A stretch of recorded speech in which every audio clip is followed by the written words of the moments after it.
And a good Friday morning to you. We're coming on the air with some breaking news from the Supreme Court. The High Court has just declined to stop a ban of TikTok, now set to take effect on Sunday. TikTok is, of course, one of the most popular social media apps in this country, with some 170 million users in the U.S. alone. But the app is owned by a Chinese company, and lawmakers on both sides of the aisle have said that it is a national security risk.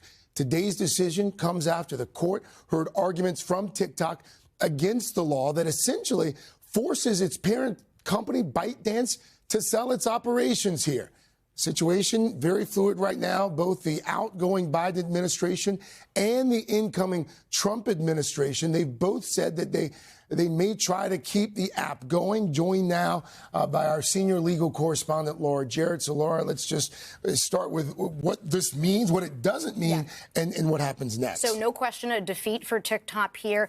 Obviously, the ban can go through, but there's a question mark about whether the law is actually going to be enforced, even though it was a bipartisan law passed by Congress, signed by President Biden. It may not actually get enforced. So let's come back to that for a second. First, on the law here, the district court, I should say, actually, the District of Columbia, the circuit court there in D.C., decided to let this ban go through. And today, the Supreme Court saying they got it right. So they are affirming the lower court decision, which means the ban can go through, at least legally, as of Sunday. That's when the law was supposed to go into effect. And so this allows that to happen. They say they're not going to get into the First Amendment implications of it. That was something that TikTok had raised and said they're looking at the national security implications, something that the Justice Department, the FBI, they've raised concerns about, as you mentioned, the Chinese ownership interest here, whether the manipulation of American users' data could happen, whether Americans could be spied on effectively. And because of that reason, the Supreme Court is allowing this ban to go through.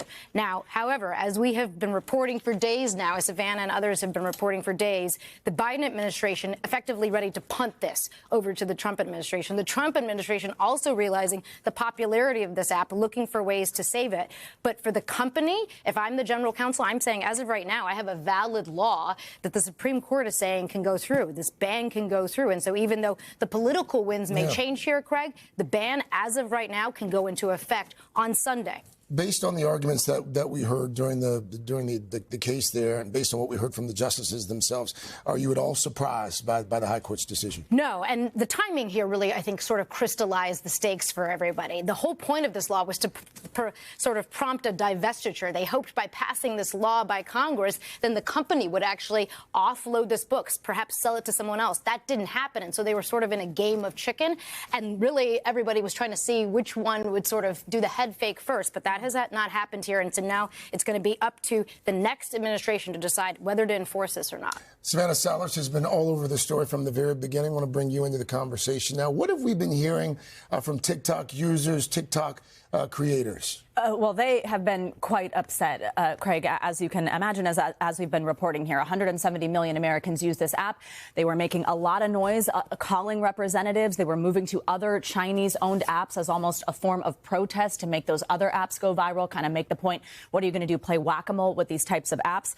But also what we're hearing from TikTok has been really interesting in the wake of that news that NBC broke yesterday, which is what Laura was just referring to.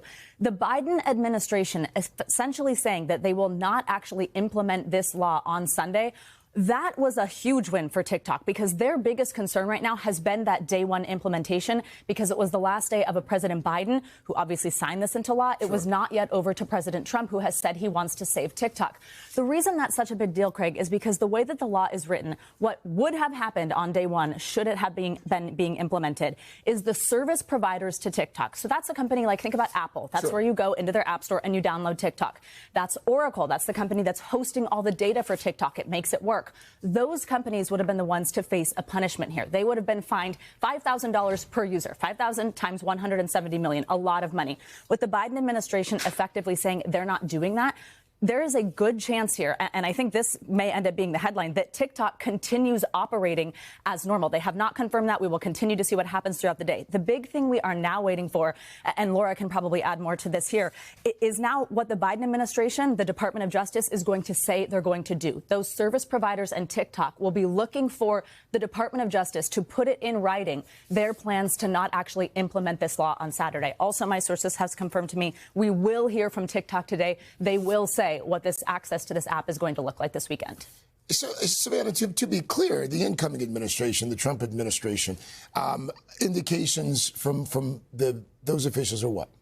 Indications from those officials are they want to save it. The incoming national security advisor has been saying we have plans to intervene. Now, there are open questions about what that looks like. For starters, the Trump administration could essentially do what the Biden administration is saying they're going to do on Sunday, but just for a lot longer. Say, hey, we're not going to actually enforce that. They also could try to make a sale happen, which would then satisfy the law and make service providers feel better, certainly. Laura, we've got about 30 seconds left, and I see that you've been going through the actual decision. Yeah, I think it sort of just underscores what a challenge this was always to say it was a free speech issue here when the ban didn't actually target the speech. The ban targeted the ownership of TikTok, and I think that was why it was always an uphill battle for the app. Do we know yet the count, 6-3, or? It's unanimous here. Unanimous. There are some concurrences here that sort of explicate further, but it is a per curiam unsigned opinion. Savannah, thank you. Laura Jarrett, thank you as well. That concludes this NBC News special report.